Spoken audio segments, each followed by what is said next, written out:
10,000 against 80,000.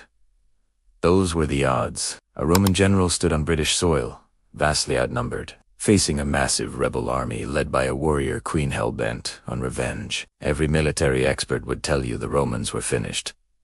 Outnumbered 8-1. No chance.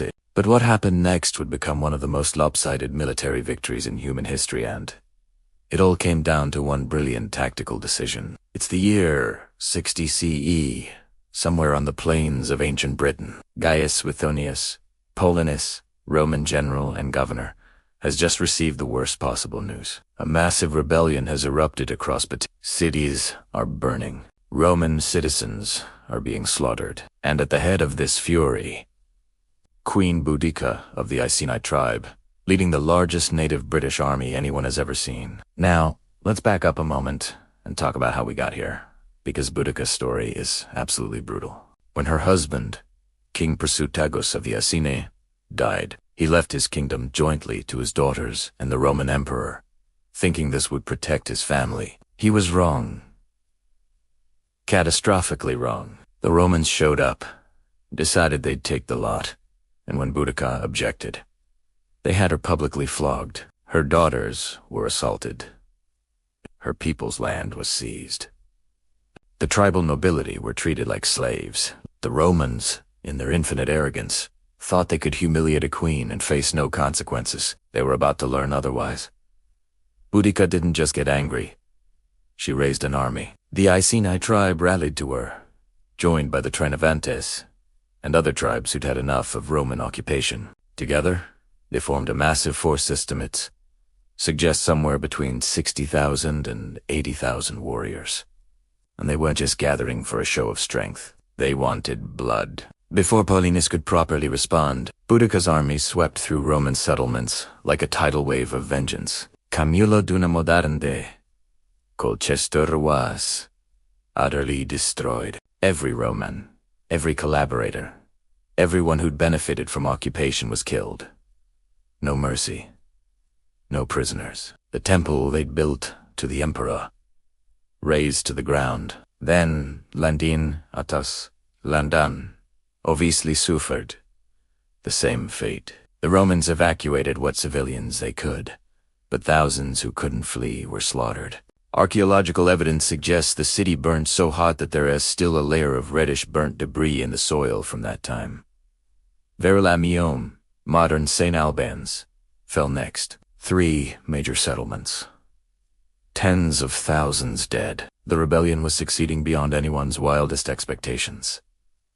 Paulinus, who'd been campaigning in Wales when the rebellion started, rushed back with whatever forces he could gather. He managed to assemble about 10,000 men, his own 14th Legion, detachments from the 20th Legion, and whatever auxiliary troops and cavalry he could scrape together. 10,000 professional soldiers against an army that outnumbered them at least 8-1. Most commanders would have retreated, waited for reinforcements, avoided battle at all costs. But Paulinus was either incredibly brave or slightly mad, possibly bot. He decided to stand and fight.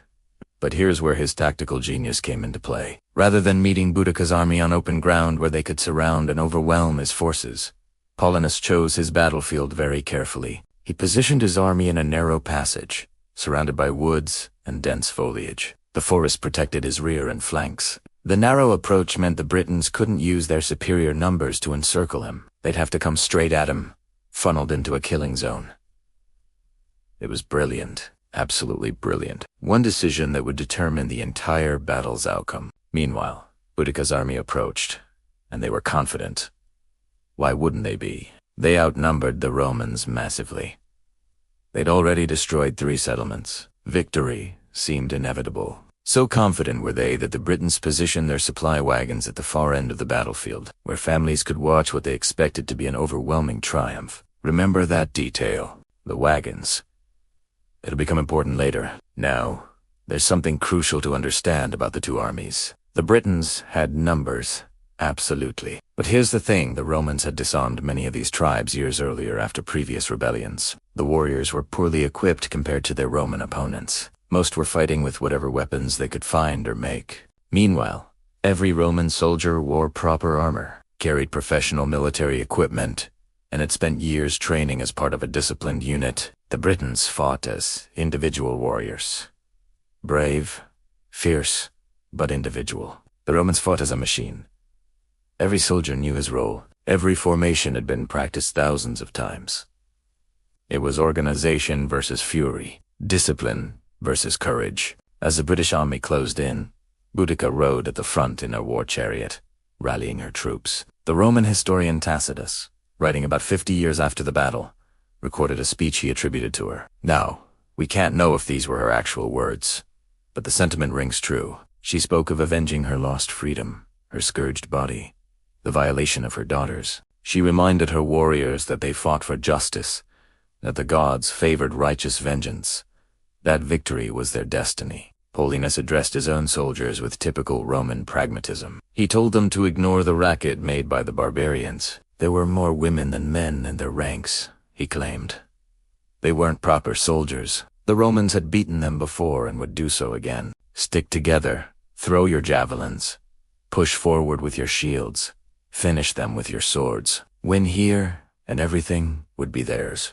The battle opened with British war chariots advancing and skirmishing the Roman lines. Chariots were intimidating fast, mobile, perfect for hurling projectiles and creating chaos. But against disciplined Roman soldiers with heavy shields and proper armor, they weren't particularly effective. The soldiers weathered the initial attacks without breaking formation. The chariots withdrew.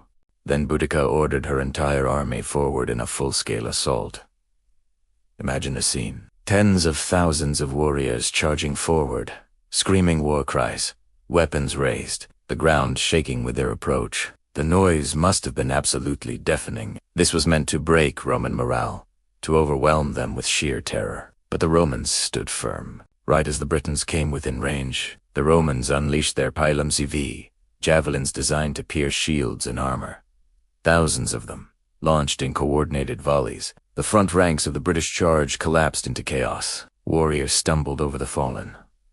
The momentum of the charge disrupted. Then the Romans did something unexpected. They formed into wedge formations tight. Disciplined units shaped like saw blades' end advanced through the British lines. This wasn't defensive fighting. This was controlled aggression. The wedges drove forward like ancient bulldozers, cutting through the disorganized British warriors with brutal efficiency. The narrow battlefield meant the Britons couldn't use their numbers. They couldn't flank. They couldn't surround. They could only push forward into the Roman wedges, where superior armor, weapons, and discipline gave the Romans an overwhelming advantage in close combat. The Roman war machine was doing what it did best, grinding through opposition with mechanical efficiency. Tens of thousands of Britons were being cut down. The warriors at the front were being slaughtered. Those behind were pushing forward, creating a tightly packed mass of humanity. Then disaster struck for the Britons. As they were pushed back towards their starting position, they reached their supply wagons. Remember those wagons?